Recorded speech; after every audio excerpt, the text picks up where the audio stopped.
Hello, and welcome to my Facebook page today with Danielle Bernack from daniellebernack.com. Love yourself from Survive to Thrive, that lady on the internet who loves you. Today, I have a treat for you, an interview with Michelle Weidenbenner. She is the Chief Hope Builder for Moms Letting Go Without Giving Up. And I'm going to bring her in here so that you can meet her and hear all about what she does. Welcome, Michelle. Thank you for joining me here today. I'm so excited, and I love those glasses of yours. Well, this weekend was the Indy 500, and I live in Indiana. So somebody told me they look like the race car driving glasses. So they do, like the checker flag. Yeah. That's so awesome. Yeah, I'm kind of going with that theme today. That's awesome. Thank you. And for those of you who are listening, Michelle and we met each other in a mastermind, and we're accountability partners, and we do things that are similar, but not the same. And so we love being able to help one another and share what we do with you. And I know that what Michelle has to share, you're going to really love, because she's done a lot of awesome things for a long, long time. And she, as I shared earlier, she's the Chief Hope Builder for Moms Letting Go Without Giving Up. And so, Michelle, how long have you been doing all the things you've been doing, the writing and the speaking and the, oh my goodness, what all have you been doing? And how long have you been doing it? You know, it goes back to like 2013, I started just writing, because finally, you know, all the kids were gone. My youngest was in college. And so I thought, okay. And I had written several books, but, and I would go to these writers' conferences and interview agents. And I finally had an agent, and she was shopping my book, one of my books. And I waited a whole year for Zondervan to read it. And then they rejected it, but came back and said, well, you need to change this, this, and that. Finally, I just decided, you know what? I am going to just publish one of my books. I'm just going to self-publish. I'm just going to try to see if I know how to do this. And so it began around that time. But, you know, I think like everybody else, you know how your parents are always like, oh, you can do this. You're so good at that. And you're like, I am not. And we just kind of undermine our giftedness. And so I never really thought I could write. I mean, I could express my feelings. Shoot, I can express my feelings out loud too. But I guess they just always thought that I wrote well. And so that was always kind of in the back of my mind, like, oh, well, maybe I could try that. And when we adopted Olivia, our youngest, from Russia, and my husband was traveling all the time, so I just quit working. This was when she was really little. I thought, I know, I'm just. And this was when? Oh, we adopted her in 1997. Okay. Oh, so that was long before the 2013, yes. You said. So 13 was when I published my first book. But so you're right. I'm thinking back. I'm digressing. But I thought I'll write for magazines. So that's how I started. I started taking like local classes on how to get published in magazines. And I was like, well, how hard could that be? Oh yeah, that's really hard. And so anyway, that's kind of, you know, and so from there, I just stayed home and I would write all the time, and I started blogging, you know, and so it just kind of developed. And so, and then when my grandchildren were born, well, my oldest grandchild will be 16 like in 2 weeks, but when she was born, I was like, oh my golly, I am so not ready for that. But, you know, so, and that just brought a whole, my son and daughter-in-law just seemed to always have these problems all the time. And so I would take the grandkids back and forth. And that's when we realized that we thought at the time our daughter-in-law was suffering from depression and alcoholism. So I just thought it was her, and I would take her to lunch and I would pour into her and be empathetic, and what can I do? And then years. And then trauma entered, right? And the trauma entered. Trauma entered my life, because my 3-year-old granddaughter at one point was like, Mimi, Mom and Dad shut me in my bedroom and they locked the door and I couldn't get out. And I was like freaking Wow. out. Well, and Ryan was like, well, Mom, it's just a 3-year-old telling stories. But I knew that she was so anxious. Anytime she went into a room, I couldn't close the door. There was something more. There was trauma Oh, to so there her. were side effects to that. It Yes. wasn't just a 3-year-old telling stories. You started seeing the side effects of her being traumatized. And then she would always want to know, well, what am I going to do next? Where am I going now? Maybe what's happening? Like she was anxious about routine, right? Mhm. And um our and I don't know about you or any of you watching, but my golly, remember when you just had kids or if you had children, how you just thought you knew everything? And you No, look, no, you I didn't. was Okay, not well, one of those. I look back and I think I was such an idiot.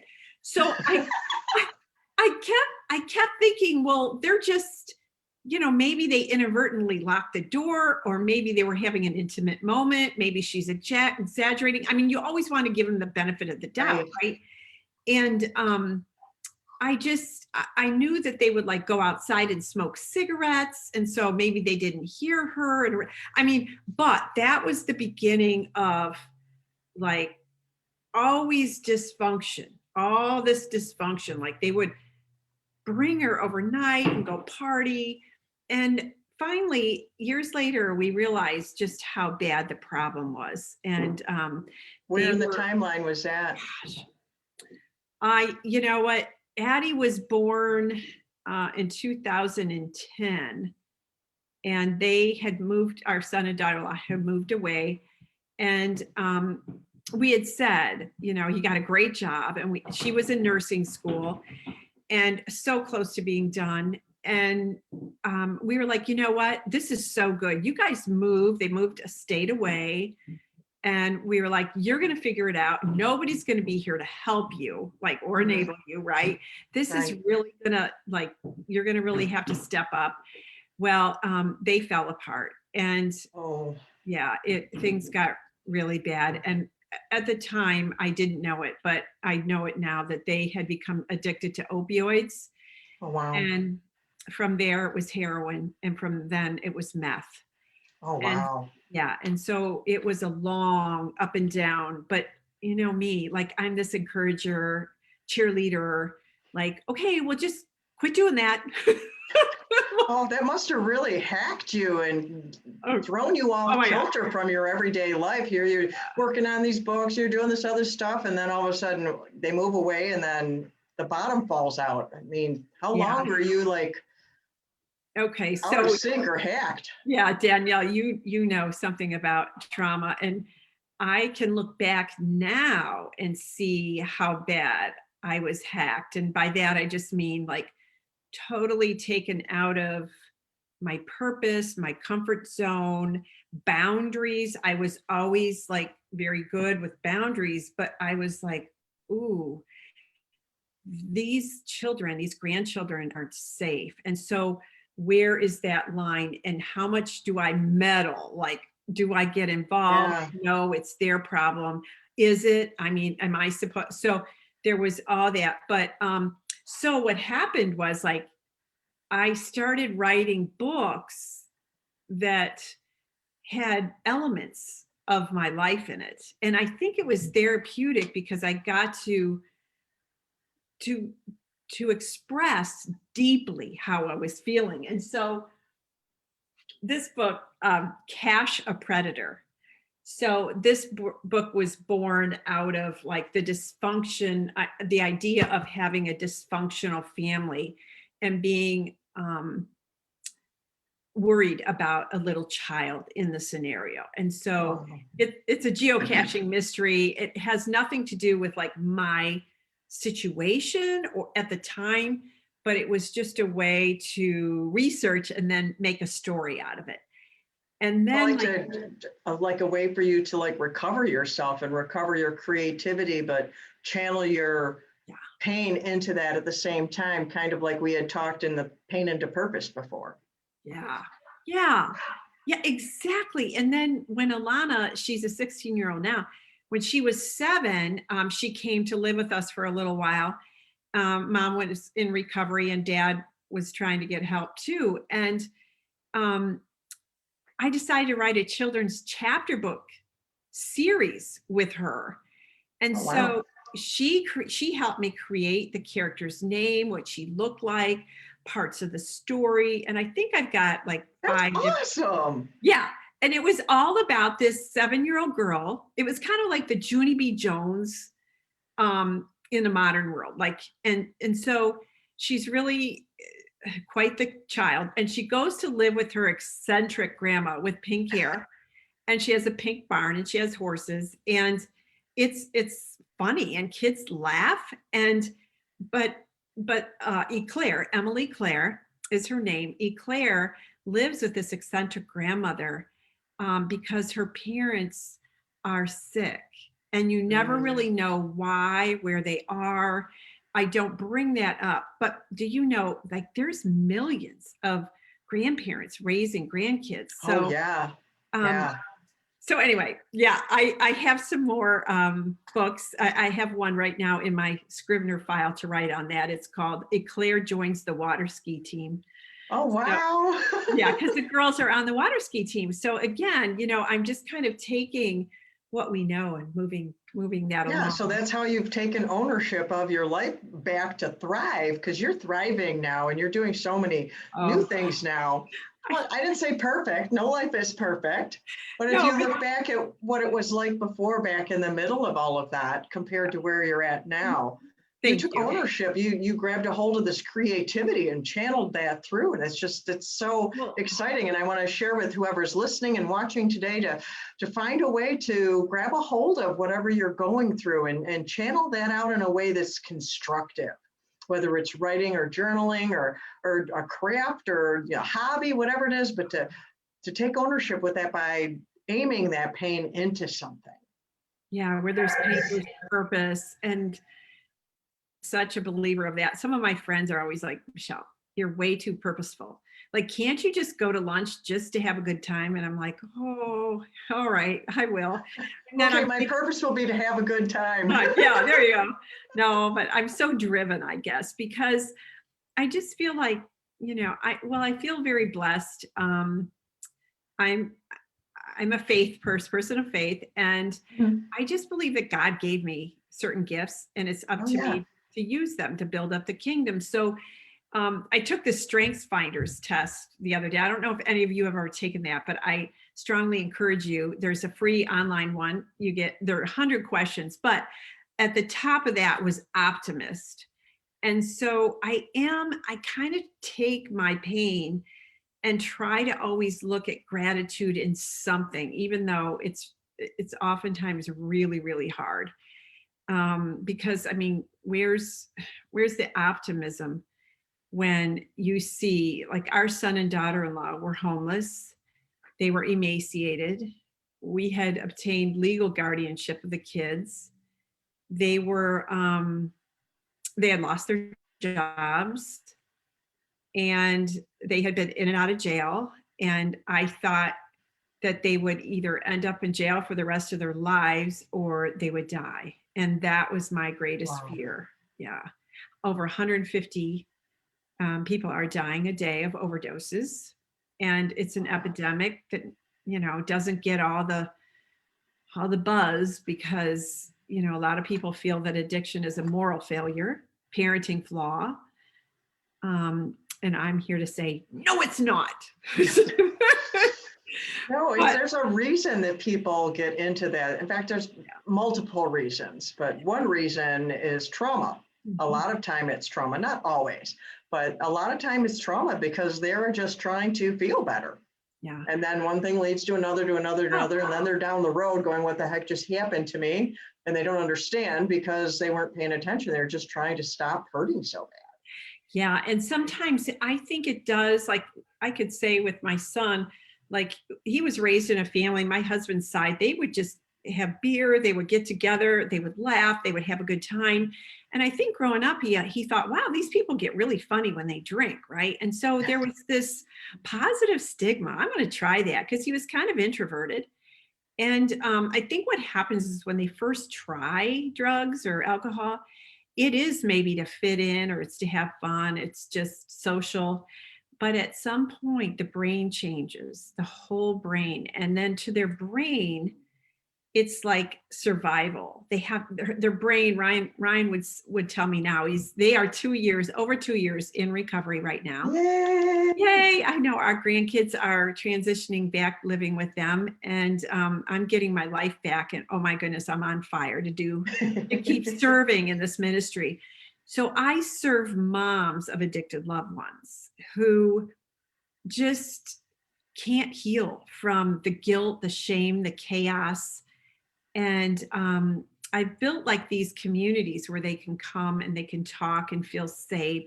I call it like sisterhood. We come and hold hands through the tough times, and it's safe because we get it. We get each other. We understand what each other are going through. But What led you into actually becoming the leader in that, of okay, starting your group? What so transitioned you from just writing stories yeah. to process your own pain to I want to serve other women? Oh, that's such a good question. I think along the way, I initially was like, quit drinking that stuff, quit doing drugs. Like you just want to just smack them, but they're now in their late 20s and 30s. And I started researching addiction, okay, because I wasn't in the know. I didn't understand it. I grew up with a mother who was a psychiatric nurse. And so I heard a lot about mental illness, mental um, drug addiction, and those kind of things. But I didn't personally know. And so once I started learning, I was like, oh my goodness, I didn't know this. I bet other moms need to know this, because when I needed help and support, I couldn't find what I was looking for. Like I would go to AA meetings and Al-Anon meetings, and I'd be like, I don't get it. Why doesn't somebody just tell me what to do? What do you mean we have to go through these steps? Like I just didn't understand how that was going to help me. And so I started podcasting. I would sit in my car while the girls were at water ski, and I would have an agenda, and I would say, hey moms, this is what I learned today. I never knew this. Let me explain. And so now, like, there have been over 10,000 listens, and I've done over 80 podcasts. And I think I'm helping people. I'm helping I know moms. you're helping people. So it motivates you. You're like, okay, I'm going to keep going, because people need to understand that this isn't their fault. They didn't create this. It's not a parenting flaw. You're a good mother. And sometimes they do have guilt, because you and I have talked about that. And maybe they have been a part of the dysfunction in their family. But at some point, they need to like forgive themselves. And I love how you're going to come into my group and talk about that, because a lot of us get stuck there. I mean, and I've gone to my son and said, Ryan, when you were a boy, were you happy? Like, was there anything that just really troubled you in the way we raised you? And he hates it. He's like, Mom, you guys were awesome. It's nothing that you ever did. And having the pressure of me asking him those questions brought him more shame, because he's like, I don't want you to feel bad for my stupid behavior. Like he just didn't want to be associated with me going down that path of thinking I was at fault. But you still think, well, what if I did this differently? What if I did that differently? And I think the beauty of it now is being able to have such an open relationship about addiction with our son and daughter-in-law. They actually just took a training on how to become recovery coaches for others. Oh, wonderful. Yeah.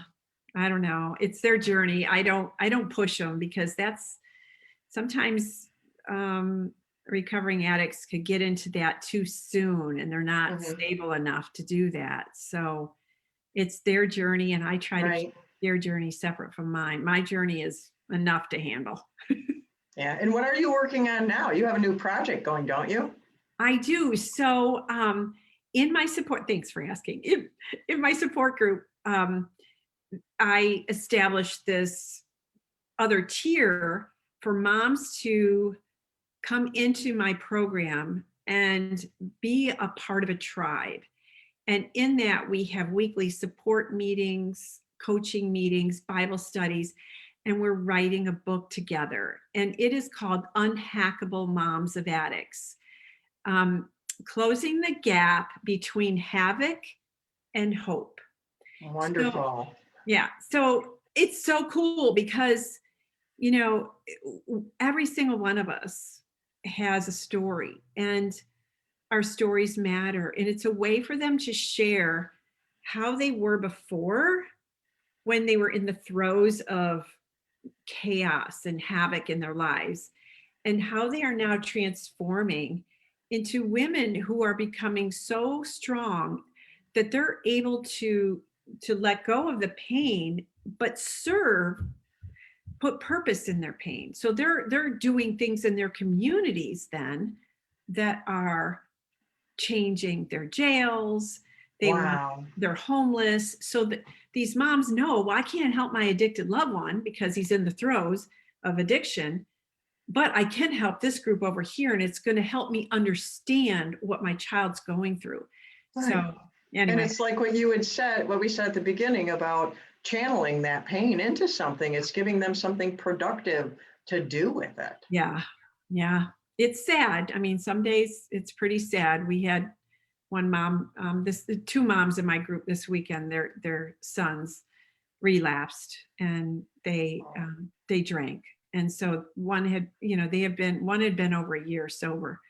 And so it's very hard.